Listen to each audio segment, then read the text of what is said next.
Bien, merci d'être présent à ma conférence. Depuis un an et demi, la CMQ s'est dotée de plusieurs données LIDAR et je ne pouvais pas passer à côté le fait de venir montrer où est-ce que nos résultats depuis un an et demi de toute mon équipe de travail. Je pense qu'on a fait beaucoup de produits dérivés qui, je l'espère, vous allez... C'est sûr que ceux qui sont les grands artisans dans ce domaine-là, vous allez peut-être moins apprendre, mais ceux qui ont commencé à en faire, j'espère vous donner des idées sur le potentiel de ce type de données-là. Avant de commencer, dans le cœur, je vais quand même présenter l'organisme pour lequel je travaille. On n'est pas si connu que ça, malgré qu'on est instauré depuis 2002 lors des fusions municipales. C'est un organisme supralocal, mais avec des pouvoirs réglementaires, comme une municipalité ou comme une MRC, composé de 28 municipalités dans les MRC de la Jacques-Cartier, de la Côte-de-Beaupré, de l'île d'Orléans, l'agglomération de Québec, dont la ville de Québec en fait partie, également de la ville de Lévis. On comptabilise plus de 800 000 personnes sur le territoire métropolitain. C'est un territoire quand même assez vaste, de 3 500 km². Oh. 3 500 km² et de 9 500 km² si on compte les TNO. La CMQ elle-même, sa mission, c'est une mission, c'est pour, comme tout MRC, tout territoire régional, c'est pour développer une plus grande cohésion dans les interventions municipales. Nos mandats et compétences légales sont dans le domaine de l'aménagement du territoire, l'environnement, le transport, le développement économique et même en gestion des matières résiduelles dans lequel il faut faire un plan de gestion de matières résiduelles pour l'ensemble des 28 municipalités. Notre gouvernance, on est administré par un conseil d'élus municipaux, d'office, le maire de Québec étant toujours le président, le maire de Lévis étant toujours le vice-président, et également les 3 préfets des 3 MRC énumérés tout à l'heure, et de 12 autres conseillers nommés. Je vais essayer de cliquer. L'équipe de géomatique, comme mentionné par Rémi tout à l'heure, on est 5 personnes, mais on se doit à 5 de composer, d'avoir une très grande expertise dans le domaine géomatique appliqué, tant en agriculture qu'en foresterie, qu'en transport, qu'en aménagement du territoire, qu'en environnement, qu'en développement économique et en démographie. En géomatique également, c'est plusieurs campagnes de photographie aérienne. Portez attention que c'est toujours le même secteur qui va être ciblé, c'est le secteur Le Bourgneuf à Québec. Depuis 2003, remarquez comment il s'est développé d'une façon fulgurante. En 2006, en 2008, 2011, 2013, 2016. Fait que la CMQ commence à se doter d'outils temporels un peu pour analyser son territoire également. Une de nos forces, c'est qu'on publie plusieurs produits en ligne interactifs, dont la carte cœur et la géosuite, où on diffuse environ 200 couches d'informations avec un outil quand même assez étoffé au niveau de l'analyse spatiale. C'est un cycle géographique en mode que j'appelle mode millefeuille, là, avec une légende dans superposée. À la CMQ également, on a fait une carte de la table de concertation du fleuve Saint-Laurent. C'est un organisme dans l'organisme, c'est la CMQ qui a hérité de ces responsabilités-là, dans lequel on publie des données reliées vraiment au fleuve Saint-Laurent, que ce soit l'invasion marine, la biodiversité, les systèmes bioclimatiques. C'est également une carte réglementaire sur les pentes. La CMQ, dans un de ses règlements, qui fait quand même la une des journaux régulièrement à Québec, on n'autorise pas n'importe comment la construction dans les pentes de 15-25% et 25% et plus. Et également relié à ça avec un indice de vulnérabilité du sol relié à 5 éléments pondérés. C'est également, on utilise la géomatique pour faire de la fausse géomatique, c'est-à-dire qu'on avait engagé en 2012 un photographe professionnel qui avait pris des photos panoramiques et on cherchait un moyen d'y publier, mais également que l'utilisateur puisse faire des croquis, puisse identifier des éléments. Fait qu'on a mis ça dans un outil qu'on a appelé Géopanorama. C'est également... Ouais, je l'ai eu. J'essaie de viser. Voilà. C'est également un atlas statistique avec des drôles de couleurs dus au canon. C'est 10 000 indicateurs en ligne directement sur différents découpages géographiques multitemporels dans lesquels venant de sources de données fiables, de l'ISQ, de la CHL, il y a 8 recensements canadiens à l'intérieur d'impliqués dans cette carte-là. C'est également un autre outil en ligne grand public qu'on a appelé la classe de mobilité. En réalité, c'est l'enquête origine-destination qui habituellement est dans des 200 matrices Excel, mais qu'on a trouvé un moyen de publier afin de faire connaître les déplacements de la région de Québec par secteur. tout ça est fondé sur le mode de transport, le motif et la période des déplacements. C'est également le bottin du réemploi dans lequel on tenait une base de données depuis 4-5 ans, qu'on a maintenant mis en ligne l'année dernière, où ce qu'on peut aller porter ou aller acheter de l'usager catégorisé, qui est connecté avec votre téléphone intelligent, dans lequel vous pouvez publier directement connecter vos itinéraires de déplacement. Et nouvellement, qui n'est pas encore en ligne, ça va être une carte d'accès au fleuve, où ce qu'on a recensé sous forme de fiches techniques et localisé 79 accès qui vont également être connectés via votre téléphone intelligent. Fait que tous les produits générés face aux données, notre expertise tourne pas mal tout autour de ça. Le LIDAR et ses dérivés. C'est sûr que là, dans la salle, j'avais écrit une petite définition. Je crois que c'est tout, vous n'êtes pas des néophytes. Qu'est-ce qu'un LIDAR? Je vais passer vite, je vais plutôt passer aux autres produits. Là. Tout le monde sait que c'est un laser qui est réfléchi, à laquelle on calcule les points planimétriques et altimétriques. Nous, ce qu'on avait besoin, c'est qu'on avait des vieilles données très peu précises et on n'avait pas une bonne connaissance fine du territoire, non plus les municipalités de la CMQ. Oui, on prend les grandes municipalités qui ont des services d'arpentage, on prend des points cotés, mais ils n'ont peut-être pas suffisamment de points pour aller jusqu'à ce niveau de définition-là du relief. La façon de faire, pour ceux qui ne savent pas, c'est exactement un peu comme une photographie aérienne. C'est une ligne de fauché avec un overlapping lors des prises de photographie aérienne. Photographie LIDAR.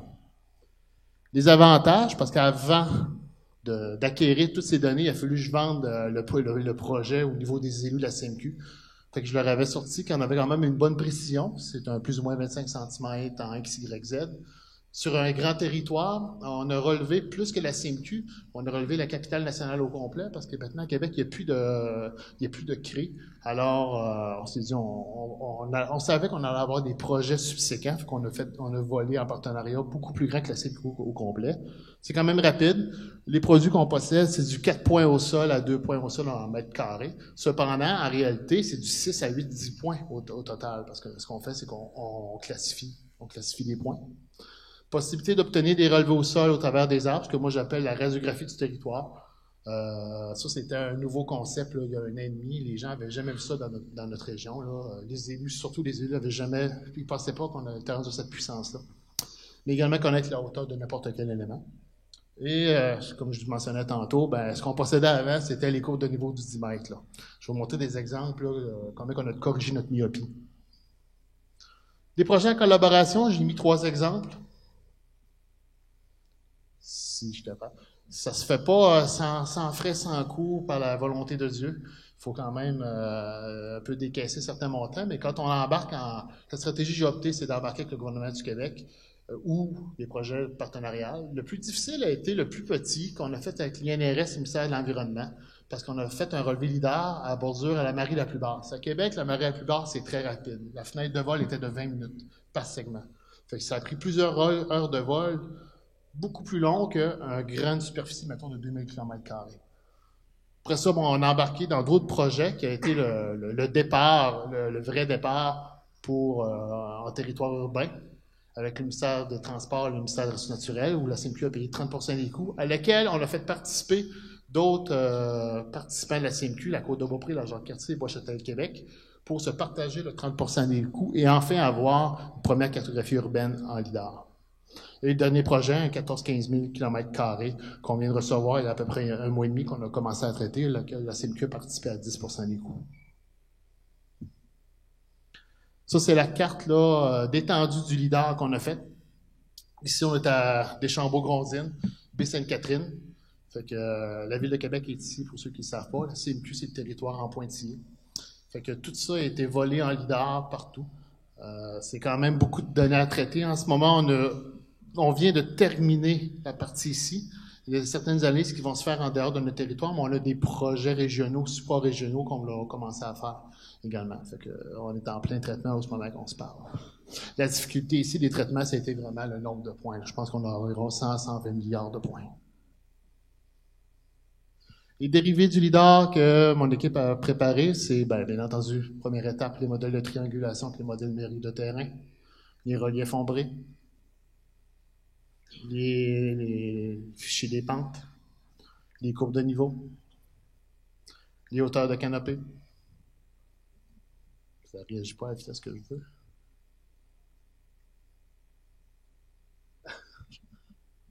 Les vues tridimensionnelles, on peut appliquer une colorimétrie. Je vais vous montrer des meilleurs exemples tout à l'heure. C'est appliqué au point LAS, là, qui est le fichier de brut d'origine qu'on reçoit.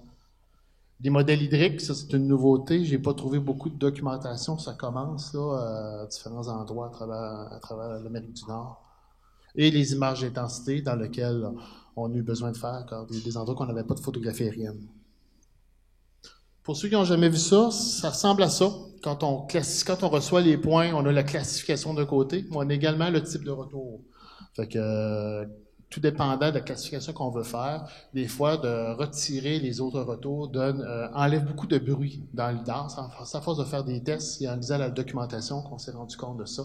Fait que c'est pas simple à utiliser, ça demande beaucoup de petits échantillons avant de commencer à traiter des immenses territoires. Sinon, on va se retrouver avec beaucoup de bruit dans la donnée, puis je pense que c'est pas ça qu'on veut. Ou encore pire, on va se retrouver avec des fossés entre les différentes tuiles lidar. La méthodologie générale, on a utilisé 3 logiciels. ArcGIS, 3D Analysis, Spatial Analysis pour la triangulation, ce qu'on appelle les modèles terrain. La force d'un terrain, ce qu'on aime bien, c'est qu'ils sont comme un tuilage. Ils permettent de générer le nombre de triangles selon l'échelle d'utilisation. Courbe de niveau FME, modèle numérique de terrain, les reliefs ombrés, les pentes ont été utilisés. Global Mapper pour les modèles hydrologiques. On l'a retenu pour sa simplicité d'utilisation. Vraiment, la hauteur de canopée aussi, c'est vraiment extrêmement rapide. La façon qu'ils traitent l'information. Ce qui leur manque un peu, c'est un peu de documentation comme elles font, mais en comparant, on s'est rendu compte que c'était très fiable. Et bien entendu, Quick Reader, j'oubliais, c'est un petit logiciel gratuit qui permet de consulter directement les points LAS, les fameux fichiers d'origine LIDAR. Il y en a différents, mais lui, on l'a retenu pour sa simplicité d'utilisation. Et on a fait des contre-validations de logiciels parce que j'avais pas personne à qui rejoindre pour qu'est-ce qui est mieux de faire, quel algorithme est le meilleur. Se rendre compte que souvent les algorithmes se ressemblent beaucoup. Il n'y a pas vraiment d'erreur, ça dépend. C'est plus le niveau d'échelle qu'on va aller chercher qui est important, que là, les logiciels n'ont pas la même rapidité entre eux autres. Je prends un exemple. Ici, c'est un exemple FME avec un workbench. Rémi va être content. Qu'on a utilisé, qu'on a pris comme input un modèle terrain d'Esri dans lequel on l'a embarqué, on faisait de l'overlapping entre les tuiles, parce que sinon ça crée, comme je disais, des fossés, ça crée des irrégularités. Fait que ça fait créer en simultané modèle numérique de terrain, fichier de pente, relief ombré. Et même dans chacun de ces modèles-là, il y a différents algorithmes. Comme le relief ombré, je pense qu'il y en a 4, lequel il faut prendre. Ils n'ont pas toutes la même définition. Il y en a qui sont beaucoup meilleurs pour aplatir la base des bâtiments qui sont retirés de la classification. Ils ont quand même des petites différences. Ça vaut la peine de les tester avant de se lancer là-dedans. Le modèle numérique de terrain lui-même, le clic est...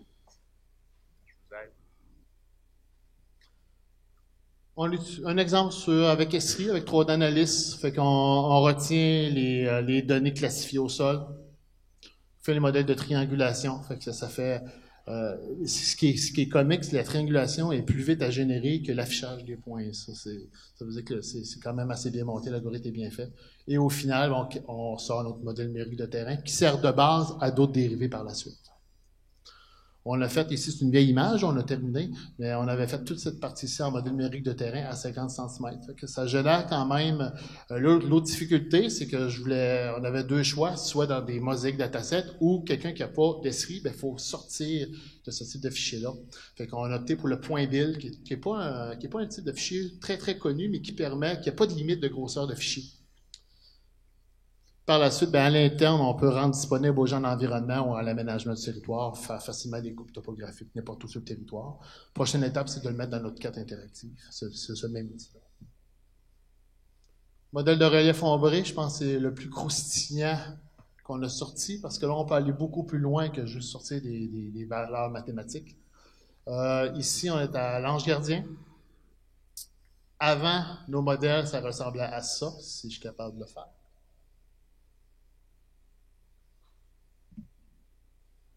Fait que quand on prend les cours de niveau de 10 mètres, ça ressemble à ça. Quand on applique le lidar, là, on voit chacun des remblais. On peut commencer à interpréter. On peut commencer à interpréter aussi au niveau géomorphologique. On voit des lignes de plage littorale, des zones de glissement de terrain qui est en activité. On voit que c'est tout un ancien secteur de terrasse marine.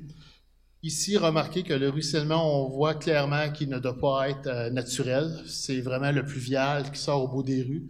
Et on voit que ça peut causer prématurément des zones de glissement de terrain potentielles. C'est autrement dit, la sédimentation, puis on la voit bien ici, inscrite dans le bas de la pente. Enfin, c'est peut-être des petites choses à faire corriger par les municipalités par la suite, là. Ici, plus en protection de l'eau potable, on ne peut pas voir où est ce qu'on appelle l'espace de liberté ou la recharge du lac. En relief ombré, c'est beaucoup plus simple. Si je suis capable de faire afficher la suivante. C'est une ancienne limite lacustre. Ici, passer le lac Saint-Charles, c'est ici qui venait s'appuyer.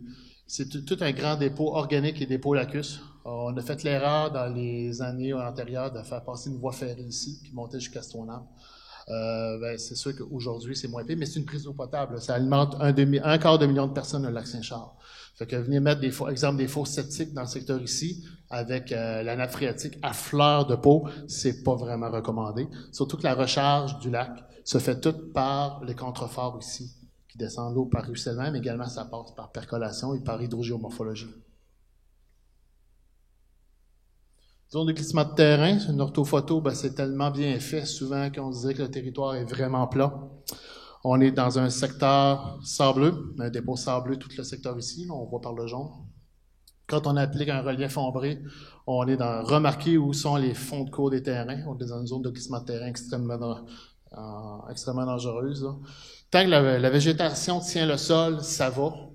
Mais on est capable de commencer à reconnaître, là, si c'est une terrasse de King, là, c'est très clair. Là, c'est une terrasse qui est suite lors du passage de la glaciation, suite à un dépôt sableux, fait que ça forme des terrasses. Ça forme des terrasses de ce type-là.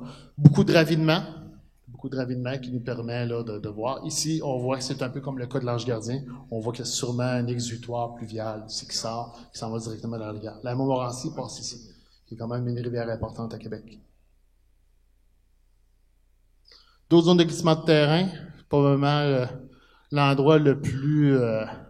c'est le delta de la rivière Saint-Anne.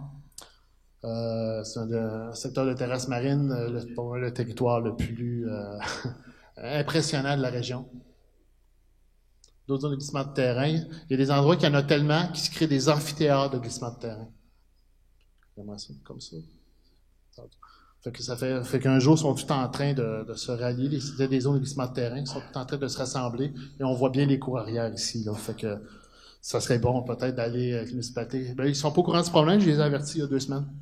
C'est bon qu'ils aillent faire un petit tour sur le terrain, suivre l'évolution. Cartographie des petits cours d'eau. J'ai déjà entendu un urbaniste me dire, si je le vois pas le cours d'eau, c'est qu'il n'y en a pas. Il pourra plus dire ça maintenant. Là, on voit très bien au travers des arbres. Là, fait que, il y a des zones de protection obligatoires à faire à travers tous les cours d'eau, surtout sur les zones agricoles. La cartographie des zones inondables, cartographie des années 90. Quand on applique un lidar, on voit bien que la plaine inondable serait un petit peu à retravailler. Je ne sais pas si c'est parce qu'elle a érodé ou la cartographie de l'époque était faite avec les moyens du bord. Là, je peux pas le savoir, mais ça serait assez simple de mettre ça à jour. En modèle urbain aussi, là, dans le secteur Charlebourg, capable d'avoir beaucoup d'exemples là, suite au remblai des blés. J'aimerais ça que ça fonctionne bien, ça. Fait qu'on voit bien les remblais des blés. On peut commencer à aller chercher beaucoup d'analyses. Là, pourquoi il y a des terrains qui inondent par rapport à un autre lors d'une pluie torrentielle, on peut commencer à le comprendre. Ligne côtière du fleuve Saint-Laurent, avec le LIDAR, on a eu un mandat avec l'UQAR l'année passée, l'Université de Rimouski, qu'on a pu dresser la ligne de côte, la caractériser selon son état, son type, sa classification. Et le LIDAR est venu aider pour venir numériser la ligne en dessous des arbres, puis bien entendu avec l'enquête de terrain également. Les vestiges d'occupation du sol, secteur nord de Saint-Émile. On ne savait pas trop ce qui était là. On s'est rendu compte qu'il y avait 2 voies ferrées qui faisaient un axe nord-sud. Il y a un élu que je connais qui c'est son secteur. J'ai dit, si tu veux passer une ligne de vélo dans le secteur ici, tu as déjà un remblai de fait. Fait que ça peut permettre de voir. Il y a personne n'est au courant de ça. Comme on a validé, c'est avec la photo 1948, si elle peut apparaître. Fait qu'on a pu valider, puis à ce moment-là, elle était en action. Vestige d'occupation du sol, je crois que c'est mon fait le plus inusité que j'ai jamais vu. Secteur nord de Stoneham. Je croyais qu'il y avait une erreur au lidar. On voit pas bien à cause du canon, mais il y a des carrés. J'appelle à la municipalité, avant d'appeler le fournisseur, le lidar. C'était des vestiges d'une secte des années 70, lequel qui avait essayé de faire des pyramides inversées pour prendre la puissance du centre de la Terre et parler aux extraterrestres. Puis on voit encore les vestiges au travers du lidar. Fait que c'est des effets cocasses, mais ce coup, je pensais qu'il y avait une erreur. Il n'y avait pas d'erreur. Puis au rôle d'évaluation, il y avait juste 2 pyramides, alors qu'en réalité, il y en a 6. Il y a un modèle d'auteur de canopée, fait que c'est le différentiel entre le haut et le sol qui nous permet de sortir les arbres, quand c'est pas classifié. Quand c'est classifié, là, c'est facile. On a juste à demander au logiciel de sortir la bonne classification de la canopée. On a commencé à délimiter les friches en sortant les classifications d'auteur de friches pour en venir à connaître les endroits où est-ce que ce serait plus simple à retourner la terre, un retour à la terre pour les agriculteurs. Mais également, moi, j'aimerais bien sortir un modèle économique à l'hectare de comment coûterait chaque secteur de retour à la terre si, bien entendu, le potentiel agricole s'y prête. Modèle de pente, je vais passer vite. Fait que les points, triangulation, le modèle mairie de terrain, on part toujours avec ça. Puis après ça, on a établi le modèle de pente. J'ai voulu comprendre comment il fonctionne quand même. Fait que chez S3, c'est l'algorithme qu'ils utilisent, qui est très bien documenté. Fait qu'il applique un facteur multiplicatif vis-à-vis les lettres B, D, F, E, H, qui applique dans la formule, puis il fait une itération entre les pixels. Fait que plus votre pixel est petit, bien entendu, plus les traitements vont être longs. J'ai voulu vérifier. Fait que ça donne l'ensemble du territoire. Tout a été rassemblé. On l'a fait au 50 cm, au 2 mètres et également au 5 mètres, parce que des fois, c'est beaucoup trop raffiné, le 50 cm. De vous calibrer ici, voir si la côte de la miche, avant d'entrer dans Charlevoix, était vraiment dans la bonne section 5-10%, beaucoup de pixels à 10%. Et on voit que sur le ministère des Transports, là, la pente indique vraiment 10% avant de descendre la côte.